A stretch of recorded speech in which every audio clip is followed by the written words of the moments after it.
What is up, YouTube? It's your girl Evelyn, and welcome to my last L Word Generation Q video of the year. We've officially made it through Gen Q's first season, and now it's time to discuss the good, the bad, and the kind of weird stuff that went down.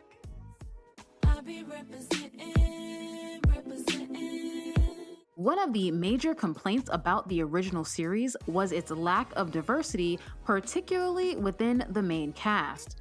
The L Word Gen Q attempts to remedy this by giving us a cast made up of various racial ethnicities. At the start of the season, both Bette and Shane are in relationships with black women, and I absolutely loved watching Sophie and her Dominican family. Gen Q didn't stop at racial diversity either. It was so refreshing to see trans men represented on screen through Micah and Pierce. Not to mention trans actors Jamie Clayton, who plays Tess, and Sophie Gianamore, who plays Jordy. And special shout out to Jillian Mercado, aka Sophie's sister Maribel. Although she didn't have a huge storyline this season, it was awesome to see a disabled character who's funny and fabulous and definitely needs a bigger role next season. After lying to us for months, Laurel Holloman made a 2-episode appearance as everyone's favorite ex, Tina Kennard. And say what you will about BB&T's relationship, you cannot deny the unmatched chemistry between Laurel Holloman and Jennifer Beals. Tina's return was the second worst kept secret of the season, but it was definitely the best one. I sincerely hope that Laurel will become a season 2 regular, and while I don't believe that Tina and Bette are endgame, I would love to watch one final love scene between them because, let's be honest, nobody does it like Tibet. I still haven't fully forgiven Eileen Shaken for killing off my girl Dana 14 years ago, but Gen Q showrunner Marja Lewis Ryan scored some major points for naming Shane's bar after Dana. It was a completely unexpected, sweet, and just plain awesome moment, and easily my favorite scene from the entire season.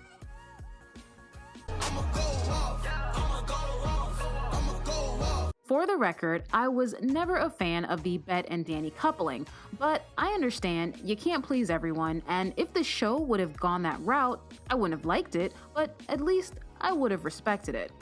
What I don't respect was the nonsense we were given instead. Why would you intentionally bait your audience with lingering touches and adoring gazes and then say, it is entirely possible that Bette and Dani might hook up next season and season 1 was simply laying the groundwork, but right now the whole thing feels like a cheap bait and switch. We all knew it was coming, and some might argue it was a necessary plot point, but Kit's death broke my heart. Kit was an all-around awesome character, and I would have loved to see her in the reboot. Pam Grier herself has openly talked about how much she'd love to return, but due to scheduling conflicts was unable to make it work. So I understand why the show did what it did, but it still sucked. Especially because Kit died while still in the throes of addiction, and after all she'd been through, it would have been nice to see her get a happy ending. I don't want to be too hard on Gen Q. The show is still in its infancy and is being constantly compared to the original series, which set a pretty high bar. That being said, as I watched Gen Q, I found myself not quite as invested in some of the relationships as I thought I should be, and it wasn't until Tina came back that I realized how chemistry starved I had been while watching the show. I really wanted to root for some of these characters and their relationships more, but I just wasn't completely sold on them. Let's be honest, Jenny's death was kind of a weird storyline to begin with, but I do believe the L Word writers had planned to conclude her storyline in the unaired L Word spinoff series called The Farm, which was to be set in a women's prison, with Leisha Haley reprising her role as Alice, who's serving time, most likely for murdering Jenny.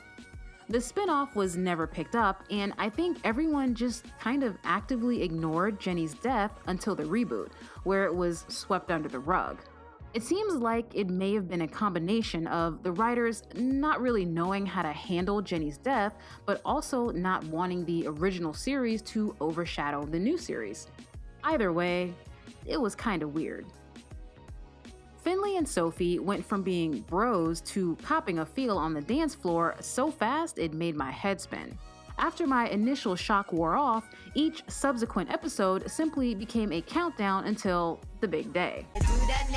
So many people have expressed how much they absolutely hate this pairing, and to be honest, I can't figure out why. Granted, it does seem a little weird, but I think Sophie's cheating has less to do with Finley and more to do with her broken relationship with Dani. Finley could have been anyone. Also, the L word and cheating kinda go together like peas and carrots. That doesn't make it right, but it at least makes it expected. If Laurel becomes a season 2 regular, I think Tina is going to cause some friction in Bette and Maya's new relationship. I have a feeling Bette will fall hard for Maya, and once Tina sees Bette truly committed and happy, she's gonna be like, "Not on my watch." Jose being married is a cliffhanger tactic that turns out to be less of a big deal than we think and will likely get resolved halfway through the first episode of season 2. Sophie will pick Dani at the airport, and then one of two things will happen. She'll either A, tell Dani about Finley and Dani leaves her, or B, she doesn't tell Dani, they get married in Hawaii, and then Sophie spends the entire second season having an affair with Finley. I think Generation Q is off to a solid start. It's almost impossible not to compare it with the original series, but I think we would probably all enjoy it a little more if we let go of some of our expectations and just let Generation Q be its own show and give it the time and support to grow into a show that we love. I, for one, am excited about the upcoming season, and I hope it's even better than the first. Shout out to the cast, the crew, the writers, and everyone responsible for bringing this show to life. Thank you for giving us something to love, bond, and debate over every single week. And thank you for bringing queer stories to the mainstream. I want to once again thank you for watching my crazy recaps, and although the L word is over, I hope you guys still stick around the channel. My next weekly recap will be Killing Eve, and those will start in April when season 3 airs. And if you're not caught up with the show, you have some time. The first 2 seasons are currently airing on Hulu, but if you don't have the time or Hulu, I will be posting a season 1 and 2 review video soon so you can get yourself caught up. In the meantime, I am open to recap suggestions. I would love to try my hand at movie recaps, so if you have a movie you'd like to see recapped, let me know in the comment section.